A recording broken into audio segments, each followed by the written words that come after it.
गाईस, आज आपण करणार आहोत फणसाच्या दाण्यापासून वेफर्स. तर आपण फणस कापून घेऊया. असे आपल्याला बारीक बारीक कट करून घ्यायच्यात पातळ. आता आपण तेल गरम करायला ठेवूया.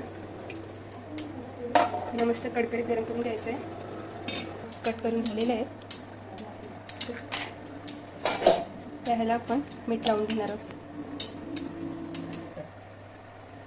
जास्त मीठ नाही टाकणार, पण थोडंच टाकणार आहोत आणि हे सर्व मिक्स करून घ्यायचं आहे.